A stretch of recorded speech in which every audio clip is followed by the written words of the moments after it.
So this evening I'm going to talk about sadhana. I wasn't sure what I was going to speak about, and my friends who lead Sadhana Now, if you don't know Sadhana Now, it's a beautiful group to follow on Instagram, Sadhana, Sadhana. Sadhana means practice now. They're my friends I met at the ashram, and they share satsangs on Friday and Sunday and other courses. And on Sunday, my friend Narayana, who started it, was sharing the reason they called it Sadhana Now is because they opened one of Swami Shivananda's books and it said, start sadhana now, right? So they're like, okay, this is at the beginning of COVID. We continue to practice, what we need the most in life is the practice, the practice. This is why we're here. And the other day I was picked up Bliss Divine by Swami Shivananda, and I'm like, okay, what will I speak about today? And I opened the book. It's 600 pages long to the page, start sadhana now. So I'm like, okay, I will speak about sadhana, perhaps. This is coming up right here. And so sadhana means practice. It's the spiritual practice. And actually our whole life is sadhana. And I love, when looking at, studying these texts to look at what does the regular dictionary say these words mean, and, what does the Sanskrit say?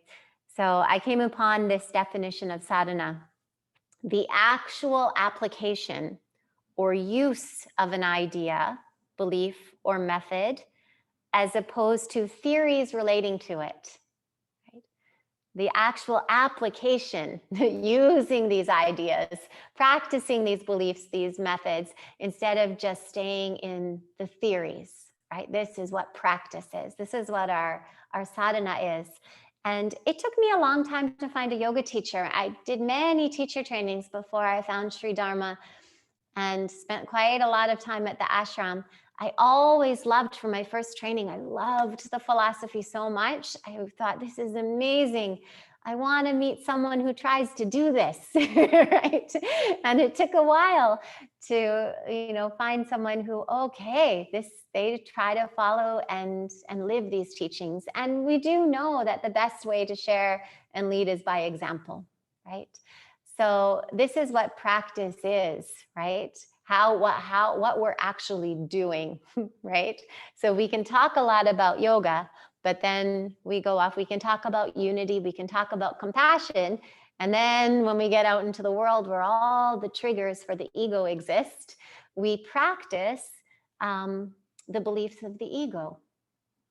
So the ego believes in separation, right? The ego, we talked about the ego was it last week or 2 weeks ago? We need the ego as a tool, right? So if there is only one consciousness, but if this consciousness stayed in its pure state, nothing to do, nothing to experience, because there's nothing separate from it, right? No time, no space, nothing, just there. And so to be able to rejoice in itself and celebrate in itself, it vibrates and creates all these different shapes and forms to perceive through, right? So it's the same being that's perceiving through all of us right now. We all are like different glasses, different prescriptions. Some have like microscope eyes, and, some have thick glasses. And so all different tools to perceive through for the divine to get to perceive different experiences, right? So that's why we want the ego to be able to experience, to have the separate self, but we don't want to identify with the ego.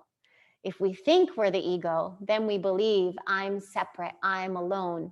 And the ego desperately tries to seek value and figure out, how am I worthy? Who am I? And it does this by comparing itself to others. It begins to compete. It begins to have fear that there's not enough, right?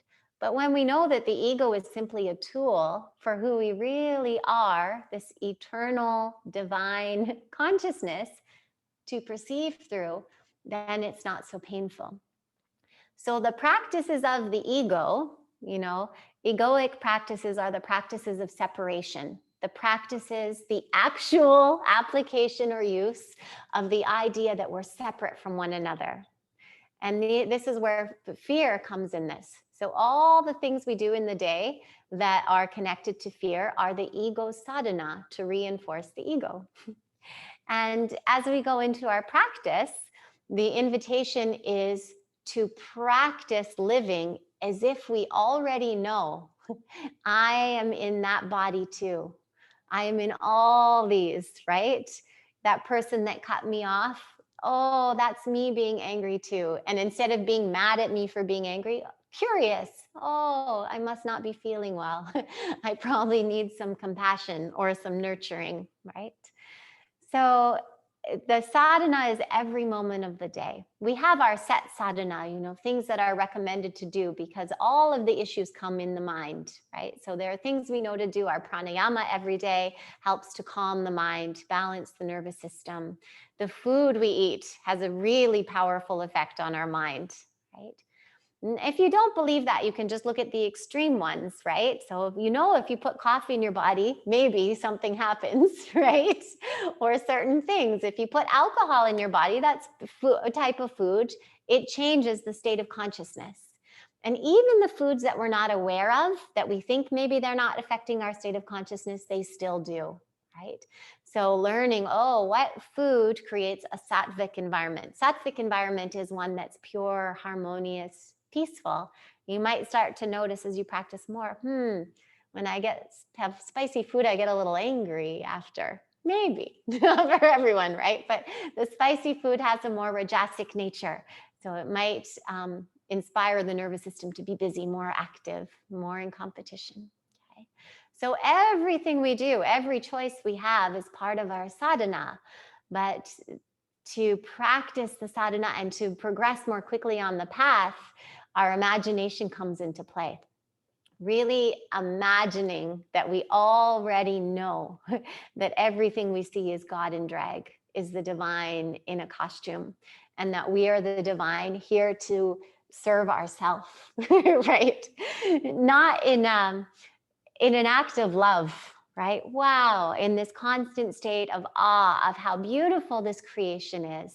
But it's not who we are. It's completely impermanent. As soon as something arises in form, it's beginning to decay, right? Soon as it comes in form. Well, maybe not babies. There's birth, growth, you stay for a while, and then decay and death, or these cycles, right? So you can grow for a bit. But once time is working on you, once we're in the realm of time, anything subject to time will end. And the texts tell us that who we really are, the true self with a capital S, is not subject to time.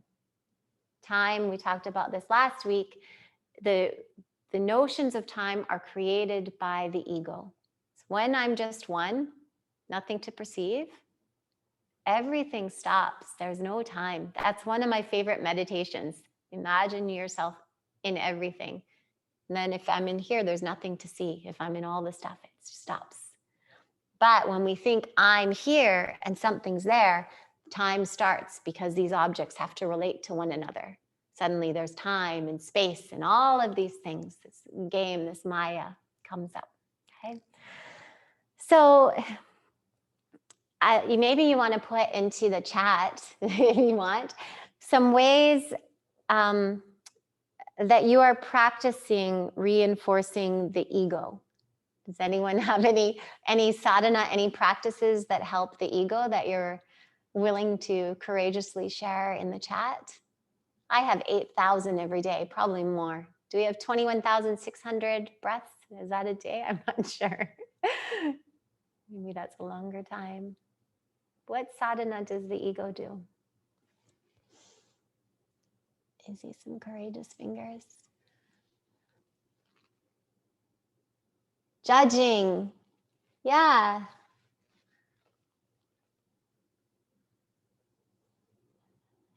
Judging comes from the belief that others should be different than they are, or that we should be different than we are, or that we're separate. Being right. Yeah. The little ego being right. Forgiveness and letting go. So when we actually practice forgiveness and letting go, that's practicing That's the soul's sadhana. That's practicing the sadhana of the higher self. Mm-hmm. Yeah. Not willing to forgive, not wanting to let go, being attached. Identifying with our job. Yes, I had that for a long time. When I was a dancer, I thought, I'm a dancer. Then I couldn't dance anymore. I'm like, I don't know who I am. I'm nothing, right? So it's very painful. You can't do your job anymore. Right. And so all of these come from the ideas of the ego, the fear, right? We talked about too, when, the conversations on the laws of karma, from the perspectives of karma, everything is unfolding perfectly. There's a divine reason for absolutely everything that's happening. It's perfect. So if we're practicing a sadhana that we believe that, it invites us to say yes to life. If I decide tomorrow, okay, today my sadhana, I am going to imagine all day that I truly, truly believe everything is unfolding perfectly. And then you go outside and someone spills coffee on your favorite new shirt that you're wearing. Perfect. Perfect, right? Dharma shared a story this morning. He said, he woke up this morning and he had the feeling in his body, oh, I'd like to drink a coffee today, right? And so he said he drove to the 7-Eleven and he got his coffee, $2.49, and so excited, and put it on the roof of his smart car, and then opened his car and went in and then drove. And he said he was showing off his nice fun, how he likes how quickly his smart car can turn. So he was driving and got home. And then he said, well, where is that coffee? Right? And he forgot it on the hood of the roof of his car. But then he said it was a perfect lesson. It was my higher self saying, no, you don't need that coffee, right? So the ego would say, oh no, I'm an idiot. How could I do that? It's a mistake. The ego believes in mistakes. And the higher self was, perhaps that's a sign. It's trying to help me out. Right? So saying yes to the experiences that come up doesn't mean that we allow others to harm others. We don't see someone about to hit someone and say yes, but we acknowledge this is happening right now in this moment. What is my action? What do I do? Instead of all the wasted energy, oh, this shouldn't be happening. Things are wrong. Just what do I do now? Show me how to serve right now, right? I've had time in New York. I'm obviously not strong enough to help if two men are fighting. I remember once walking, there were two homeless men. There was one that seemed very, he was smaller, skinny, seemed weak. And then there was another one that had more of an angry energy. The angry energy one came up and started punching and I didn't know what to do. But then I just started yelling, stop that now. And I guess because I made enough noise that the men around looked up and saw what was happening, and then they went over and fixed it, right? But I couldn't really have done much more than that. That was the guidance in this moment, is you can use your voice and see if that helps. And maybe perhaps I would have had intuition that I would be in danger if I use my voice too. It's not always, I didn't have that intuition. It just in that, right? But you never know, right? So if we're not too busy in our mind with how things are, how they should be, then we're shown moment by moment, here is the action. Here is what we can do, right? So some practices we can do that encourage the development of the higher self, the sadhana of yoga, the sadhana of practicing love, of practicing non-separation, compassion, right? Forgiveness. And remember, the compassion has to start with us. This is a very tricky thing. Many people, they're like Alyssa wrote here, being angry at myself. Does anyone ever experience being angry at themselves? Yeah. Is it helpful? No, right? This is a conditioned behavior. So we have been taught, because we're still living in a dynamic on this planet of judgment and punishment. We think someone does something wrong, you judge them, you punish them. And so we are holding that in ourselves as well. But we know that actually when someone hurt people. When someone is acting out in this way, what they really need is compassion. What every action we do is a call for love, right? So even if you're doing something terrible, it's just showing how unloved or how unworthy of love that person feels. And how can we help support them? Sometimes people are dangerous and they will need, Dharma says sometimes, if you come up and start hitting me in the class, with love, I call 911 for you. And then when you come back to your sense, you come back, we hug. It's no problem. He doesn't hold it, but sometimes you need to keep distance from certain things if there's safety, but not to constantly be creating an identity, right? That you're not good enough, that any of this, whatever action we did, it's in the past. So we can get a feedback. Sometimes we feel a little bit of guilt or we wish we didn't do that. All we're meant to do is have that for a moment. Oh, thank you for that feedback. Next time I'm going to do differently. And don't worry, there will be a next time. You'll get another time to practice. But don't stay in the past. The past is over, right? Everything that happened till sitting right now here is completely gone. Any thought you have about it is a hallucination. You're only here. And the future isn't real. It's not there right now. It hasn't happened. So anything we think about the future, also hallucinating, imagining. This is the only moment we have, the present moment. So we try to stay here as part of our sadhana, and then the present moment becomes the future. So that said, what we are right now is the result of our past imaginings. So now, right now in this moment, we can start to imagine that we accept ourselves as we are. And we practice that. And then in the future, oh, wow, I'm glad I started imagining that a while ago. I'm glad, So whatever we're doing right now is most important. Let the past go, leave it behind. I gave my friend a mug. I walked into a store and this cup made me think of her. It just said on it, it's coffee cup, "Not today, Satan." Like, that's perfect. Whenever like the anger is coming up or this self-judgment or whatever, just "Not today, Satan." I don't have time for this. Sending this away. So practicing this compassion, forgiveness, acceptance, curiosity. The opposite of judgment is curiosity. Even when we're judging ourselves, can we change it to curiosity? Oh, I wonder what was alive in me that I acted that way. How can I support myself to feel better? What other options do I have, right? What does the inner kid need, right? Being open-minded and practicing that, really remembering that everything is perfect. So when we are practicing, when our actions are based in fear, we are reinforcing the ego. This is the sadhana of the ego.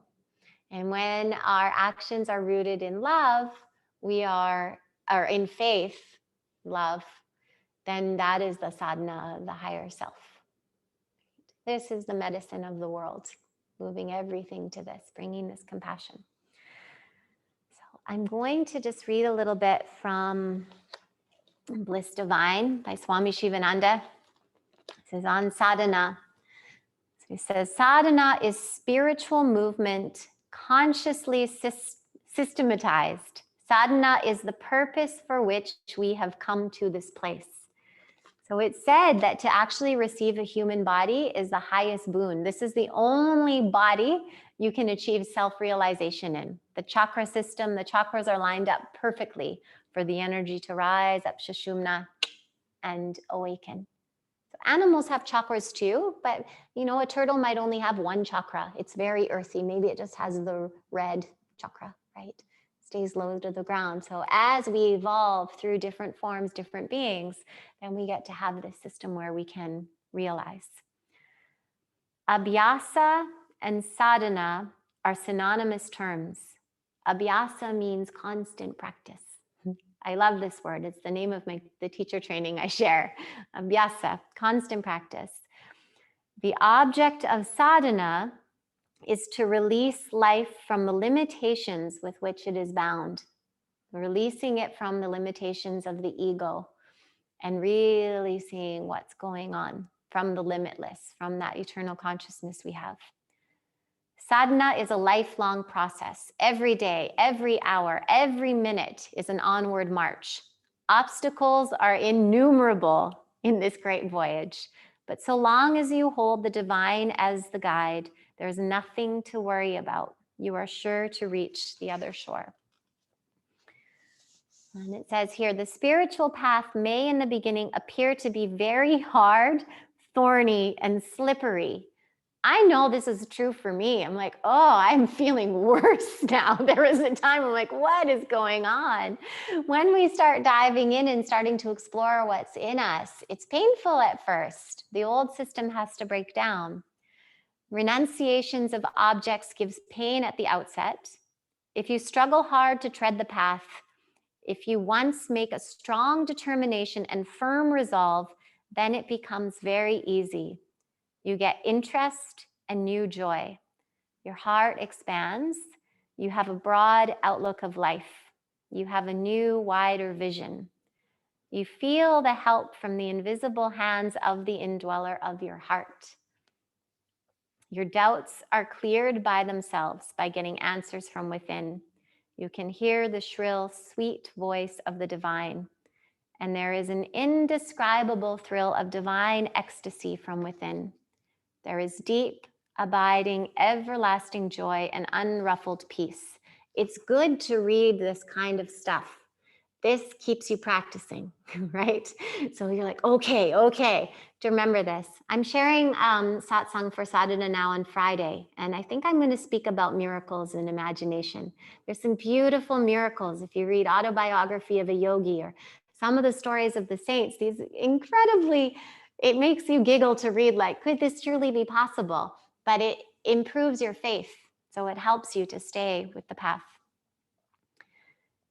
The footing in the path becomes firmer and firmer. The aspirants feel the feeling of loneliness and of being neglected and forsaken vanishes entirely. You are backed up at all times by a mighty power that works everywhere in the cosmos. I shared that little quote on Instagram today, but if you wrote that on a card and carried around with you for one day, that'd probably be a nice sadhana to remember. You're backed up at all times by a mighty power that works everywhere in the cosmos. And last three little bits. So this is from the page that says start sadhana now. Act now. Live now. Know now. Realize now. And be happy now. Do you ever say, I'll be happy when Oh, when I get this job, or when I find this person, or when I organize my kitchen, or whatever it will be, when I finish this thing. We're often putting happiness in the future. Be happy now. Do your sadhana now, right now. Nothing else has to happen. Okay? This is why we're in the body. Never fall a victim to fruitless regret. Today is the best day. Today is the day of your new birth. Start sadhana now with folded palms. Bid goodbye to past mistakes and fault. You have learnt your lessons. March forward new with new hope, determination, and vigilance. Waver not, fear not, and doubt not. There's incredible courage required to stay on the path. In the beginning, we'd start doing yoga because we think it'll make life easier. Oh, if I do yoga, then, everything will be peaceful and nice. Or like at the ashram, they'd be like, why isn't everyone at the ashram nice and peaceful and enlightened? Because we're humans, right? We're all there going through this stuff. When you go deeper in your path, you realize that's not what's meant to happen, right? Yoga helps us to endure whatever is arising in life, right? So we can go through the difficulties peacefully and courageously. We don't have aversion towards them or attachment. Okay, let me see what is coming up in here. How to love the sickness when it is making meditation difficult. Like if you're feeling sick, like an ailment, Justina? Yeah, so for example, I have a skin condition that completely turns me off with sleep at night, yes. Right? and it's over 6 years right now, and there's, you know, many things I'm trying, but somehow I stuck with it and it doesn't really work. So some nights I really don't sleep, and then my system is just shut down, and I'm trying to, you know, practice and keep up with it, but it's just some days are just harder to for me to stay in. I don't know, you know, which I understand too, because every day it's different, but it's really is something that I've been, I don't know, you know, and now you said it perfectly, because you said trust divine, and and it filled my heart, because that's, I guess, all I can do. But those are really challenges. You know, like, I have so much compassion to people who has illness, because it's just such a battle, because not only the mind, which is constantly doing all those things, but it's also body. Right. Yeah. And so as best you can, acceptance. So sometimes, you know, the sleep piece, when we can't sleep, and then if you start thinking, oh no, I can't sleep, I've got to get to sleep, and start trying to fix it, and then it's a problem. This is aversion, and this makes it bigger. This fuels it, right? Whereas if you were like, oh, I can't sleep, okay, there won't be sleep tonight, and just watch. So I know it's much, much harder than all this. I can't imagine. My physical condition I challenge with is migraines. And when I have a really intense migraine, it's challenging to practice. But I do my best just to observe the sensation and let it be there. Right? So it hurts more when the mind is like, oh, this is wrong, this is a problem, this is an ailment, I have to fix it, versus when I just tune in and feel, okay, pulsation. And sometimes I go to different areas. My migraines are usually on the left side. So I'll go in and feel, oh, what is that sensation? Just feel it without saying good or bad or go away. Let it be there. And then I find somewhere in my body that feels neutral. So sometimes it's the tip of my nose or my earlobe. This rarely has sensation for me. So I focus here and then experience, oh, what are the sensations of neutral? And then you can tune your mind there for a bit and then go back. You might be able to do something like that. I'm not sure. No, that's thank you, Sam. That's actually pretty helpful. It's already like thinking, because I tend to also like think I don't have time for this. This is another thought. So now you by doing that meditation just in the body, make me like slow down and actually be with whatever it is. You know, yes. Thank you. Yeah, remember, whatever we resist persists. So the signs of resistance, one of them is I don't have time for this, right? Mm-hmm. So we need to offer compassion.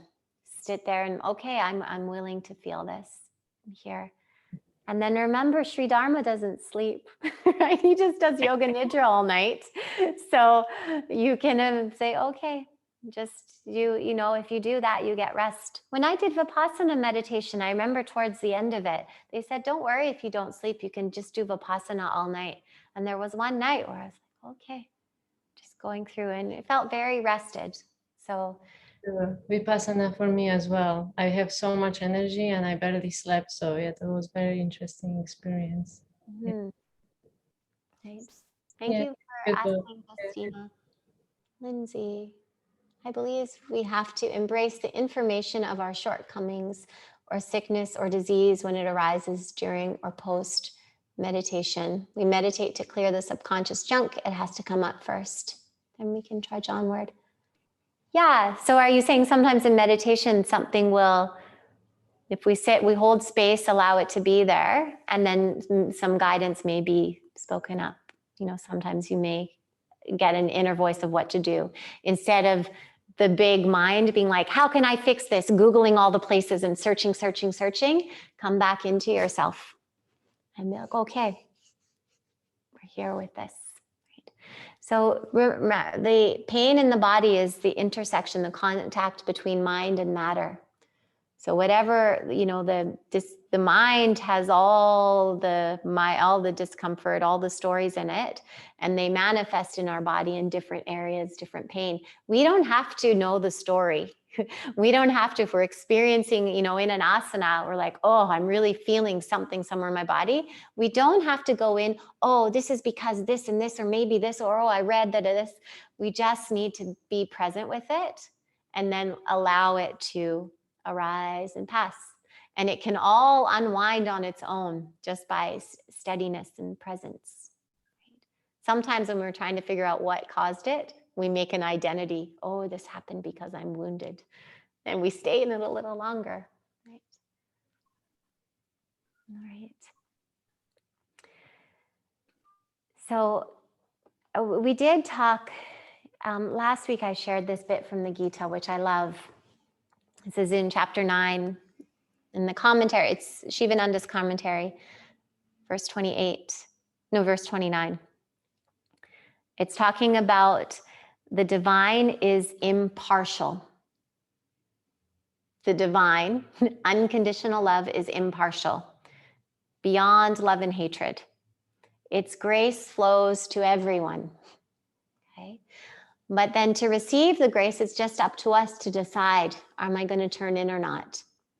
Well, it says, just as fire removes cold from those who draw near it, but does not remove the cold from those who keep away from it, even so the divine bestows its grace upon the devotees, not because of any attachment, just like the light of the sun. So all we have to do is say, okay, we just have to accept, be willing to receive, be receptive. And Sri Dharma said this morning, as soon as you look to the Lord for help, you get it.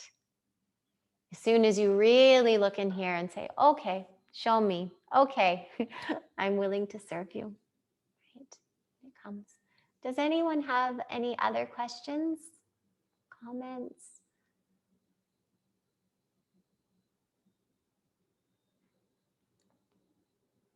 All right, well, are you gonna write something, Kristen, or say something? I can't. Question vocally. Yeah. So lately I've been confused about intuition, that things that have been coming up for me haven't been as clear. And I'm wondering if sometimes what I'm confusing as my intuition is actually a fear of growth, and it's the easier answer wanting to keep me comfortable. And I'm wondering if you have any insight to share on that. And if not, that is okay too. Yeah. Well, I'm not in there. So I'm not in that body. I don't know what's going on. But I do know there's inertia, right? So whenever we're making big changes or going to do shifts in our life, which I think there's some shifts, the ego says, no, right? Like it will try to really, no, stay put, right? So it can be tricky. Many of the things that I did that I'm most grateful for that took, I felt like, yes, this is something I wanted to do. And then just as I was about to do it, all the reasons, maybe I should just kept coming in. It is quite hard to discern between the ego and true intuition. And it's just practice. But take comfort knowing it's already known exactly what you're going to do. It's already, the karma is already set up in there, right? So Dharma says, I don't like to tell my students this too soon because they might get lazy, but then he says that it's already known that they will get lazy. This is already happening here. But don't worry so much. Don't worry. There's no mistakes. There's different ways to learn. There's not just one way to learn whatever our agenda is here in Earth School, right? There's different ways. Don't worry too much. Don't take life too seriously, right? For me, I find if I'm spinning or really pondering something, for me, intuition is quick. It's in a kind of, it pops up when I'm least expecting it. Sometimes I hear like a voice that's not the same as the voice of my thoughts. It's just a very clear, when I sold all my possessions, It was just, I opened my door and then the voice said, get out of your lease, sell all your stuff. Wasn't expecting it. Okay. That was a very clear one, right? So every now and then there's something like that. It's present. It's in the moment. The ego is more debating and contemplating and thinking and stirring and cooking, right? But only you know. So you meditate and then ask and practice going in, surrendering. Okay, what would you like me to do today? Show me. I'm open to receiving signs. I'm open to hearing your voice. But if we say that, if we make that intention at the beginning of the day, we have to live up to it and stop every now and then. If we say at the beginning, okay, I'm open to your guidance today. Show me how you'd like me to serve. And then we busy around and we never pause and say, anything here? Would you like anything here? Right. So slowing down a little bit. Sorry, Kristen, I don't know. It's all helpful. Thank you. Mindy was reading an article about asteya, and it talked about how one of the ways we steal experience from ourselves is by staying inside our comfort zones. Yeah, for sure. Fear is a thief. Yeah, absolutely. All right. So start sadhana now, right? Every moment, we have to have this firm, this tapas, this conviction. This is how I live right now. The rest is completely over and done. And let's just sit for a moment. Close your eyes.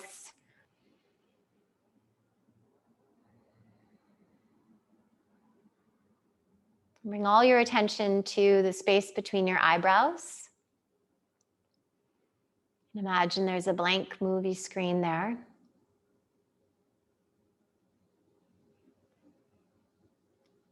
And see yourself perfectly established in the practice. What that really means doesn't mean you have the perfect headstand or anything like that. It means you are completely open to the guidance of the higher self, beyond the craving and the aversion, open to receiving and sharing the highest love.